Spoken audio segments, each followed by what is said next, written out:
दुनिया के वो इलाके जहाँ सूरज अब अगले साल निकलेगा। उर्दू वर्ल्ड फैक्ट के देखने वाले तमाम दोस्तों को अस्सलाम वालेकुम। हमारी इस कायनात में मौजूद कई ऐसे इलाके हैं जहाँ सूरज कई दिनों तक निकलता ही नहीं और रात कई हफ्तों और महीनों पर मुश्तमिल होती है। ज़मीन पर ऐसे इलाके हैं कहाँ? वो इलाके दिखाई कैसे देते हैं? वहाँ बसने वाले लोग कैसे हैं? वहाँ पर बने घर कैसे हैं? और वहाँ कितने दिन तक सूरज नहीं निकलता? आज की इस वीडियो में इसी बारे में बात होगी। आज जो इलाके मैं आप लोगों को दिखाने वाला हूँ, उन इलाकों में से कई इलाकों में इस वक्त अंधेरा छाया हुआ है, क्योंकि वहाँ सूरज कई दिनों के लिए गायब हो चुका है और अब वहाँ सूरज अगले साल ही निकलेगा। यानी वहाँ के रिहायशी नए साल का जश्न भी अंधेरे में ही मनाएंगे। तो चलिए दुनिया के उन हैरत अंगेज़ इलाकों में चलते हैं। नोसूक, यह है दुनिया का दूर दराज और एशिया का एक बड़ा ही सर्द इलाका जिसका नाम नोसूक है, जो रूस में वाक़ है। यहाँ पड़ने वाली शदीद सर्दी इस इलाके में ज़िंदगी को मज़ीद मुश्किल बना देती है। इस इलाके में इस वक्त भी अंधेरा छाया हुआ है, क्योंकि यहाँ पिछले कई दिनों से सूरज निकला ही नहीं। इस साल आखिरी बार सूरज 6 अक्टूबर को निकला था, लेकिन वो भी सिर्फ 42 मिनट के लिए। नसूक का इलाका दुनिया का वो वाहिद इलाका है जहाँ सूरज 4 महीने के लिए दिखाई देता ही नहीं, और इसलिए यहाँ बसने वालों का कारोबार कुतबी हिरन, आइस फिशिंग, घोड़े बेचना, रूस के किसी बड़े शहर से यहाँ आना नामुमकिन है, क्योंकि यहाँ तक पहुँचने के लिए सड़क नहीं है। यहाँ आने के 2 ही तरीके हैं, एक तरीका हेलीकॉप्टर है और दूसरा तरीका दरियाई है, यानी कश्ती के ज़रिए आना है, और वो भी तब जब दरिया बर्फ़ से जमा ना हो। रतामा, फ़िनलैंड में मौजूद छोटा सा गांव जिसका नाम रतामा है। यहाँ दुनिया के 8.5 अरब की आबादी में से सिर्फ 115 लोग रहते हैं, जो अपनी ज़िंदगी के कई हफ्ते अंधेरों में गुजार चुके हैं। यानी रतामा भी दुनिया के उन इलाकों में शामिल है जहाँ कई हफ्तों सूरज दिखाई नहीं देता। यहाँ सूरज आखिरी बार 7 दिसंबर को निकलेगा और फिर 27 दिन के लिए कायनात के नज़ारों से कहीं गायब हो जाएगा। अगले साल 4 जनवरी को दोपहर 12:06 पर निकलेगा और सिर्फ 23 मिनट और 11 सेकंड के लिए, और फिर ढल जाएगा।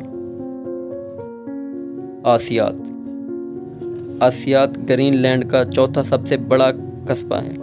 यहाँ की आबादी 3070 अफराद पर मुश्तमिल है। यहाँ रहने वालों पर 3 दिसंबर को ऐसी लंबी रात गुजरेगी जो 37 दिन तक ख़त्म नहीं होगी। जी हाँ, आपने सही सुना, ग्रीनलैंड के कस्बे आसियात में 37 दिन तक सूरज दिखाई ही नहीं देगा। यूँ ये बात ग्रीनलैंड के इस कस्बे को उन इलाकों में शामिल करती है जहाँ सूरज अब अगले साल निकलेगा। यहाँ 3 दिसंबर को ढलने वाला सूरज 9 जनवरी को सिर्फ 51 मिनट और 6 सेकंड के लिए निकलकर यहाँ के शहरियों को अपनी मौजूदगी का एहसास दिलाएगा, और यहाँ के लोग अब इसके आदी हो चुके हैं और रोज़मर्रा के काम काज के लिए मसनूई लाइट्स का सहारा लेते हैं। जिन दिनों यहाँ सूरज नहीं निकलता उन दिनों यहाँ का दर्जा हरारत -14 डिग्री सेंटीग्रेड तक गिर जाता है। इतनी शदीद सर्दी में यहाँ मौजूद स्कूलों में छुट्टियों का ऐलान कर दिया जाता है। अब जो शहर आपको दिखाई दे रहा है, ये दुनिया के खूबसूरत तरीन शहरों में से एक है। ये नॉर्वे का शहर ट्रोम्सो है। ये भी दुनिया के उन शहरों में शामिल है जहाँ सूरज कई हफ्तों तक दिखाई नहीं देता। अगर इस वक्त आप यहाँ हैं तो आपको सूरज कहीं भी दिखाई नहीं देगा, क्योंकि यहाँ के आसमान से सूरज 49 दिनों के लिए गायब हो चुका है। इस पूरे अरसे को पोलर नाइट यानी कुतबी रात कहा जाता है। अब सूरज यहाँ 21 दिसंबर को निकलेगा, और वो भी 58 मिनट और 4 सेकंड के लिए। ट्रोम्सो में सूरज निकले या ना निकले, यहाँ रहने वाले 70,000 लोगों को इससे कोई फ़र्क नहीं पड़ता, क्योंकि वो यहाँ के आसमान पर उतरने वाली 49 दिन लंबी रात का सामना करने के लिए आदी हो चुके हैं और यहाँ अपनी ज़िंदगी से खुश दिखाई देते हैं। कई दिनों तक सूरज दिखाई ना देने के बाद भी ये शहर अंधेरों में नहीं डूबता, क्योंकि सूरज डूबते ही ये शहर सुनहरी रोशनियों के सैलाब में डूब जाता है। अगर ये कहा जाए कि सूरज यहाँ के आसमान से गायब होकर इस शहर को एक अलग ही हुस्न दे जाता है तो गलत नहीं होगा। 49 दिन लंबी रात और सर्दियों का मौसम, शदीद ठंड, बर्फ से ढकी सड़कें और उन सड़कों के किनारे जगमग करते घर, इन घरों की खिड़कियों से सामने बहते पानी के जादुई मनाजिर किसी भी इंसान को ट्रोम्सो शहर और उसकी खूबसूरती का दीवाना बना सकते हैं। उम्मीद है आपको आज की इस वीडियो से आपकी मालूमात में इजाफा हुआ होगा। ऐसी मज़ीद वीडियोस के लिए हमारे चैनल उर्दू वर्ल्ड फैक्ट को सब्सक्राइब करें और साथ बने घंटी के बटन को भी प्रेस कर दें, ताकि नई आने वाली वीडियो आप तक बर वक्त पहुँचती रहें।